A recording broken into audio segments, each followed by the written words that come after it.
বলছি ফুটপাতের দোকান তো সব বন্ধ হতে চললো দিদি, অনেকেই কমেন্ট করে বলছে যে তোমার দোকানটাও বন্ধ হয়ে যাবে।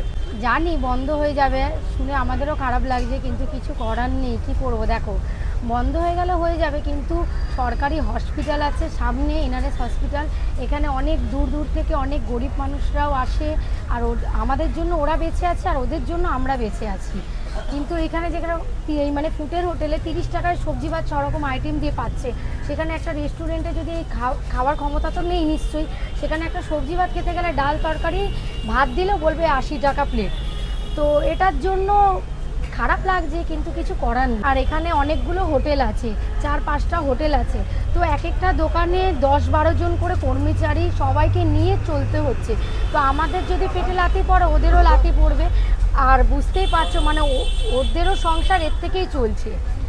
তো খারাপ লাগছে, কিন্তু কি করব বল। তা দিদি কি করে খাবে পরে যদি বন্ধ হয়ে যায়? দেখা যাক, তখন অন্য কোনো ব্যবস্থা নিতে হবে।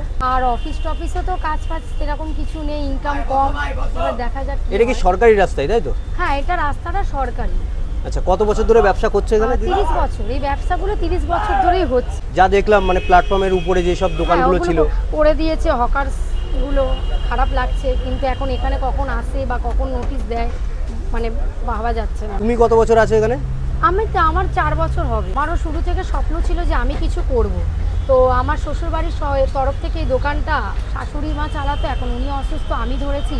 আর এটাকে আমিও ভেবেছিলাম যে এটাকে নিয়ে গরিবদের সবার পাশে দাঁড়াবো, আর আমার এটা শুরুতেই স্বপ্ন যে সবারকে নিয়ে চলাটা, কিন্তু এখন কি হবে বলতে পারছি না। মানে সব ফুটপাতের দোকানদাররা একটু ভয়ে আছে, তাই তো? হ্যাঁ, আর যারা করে এসছে আর এই সব কর্মচারীরা মানে ওদেরও সংসার চলে, এতে এতগুলো পেটে লাথি পড়ে যাবে।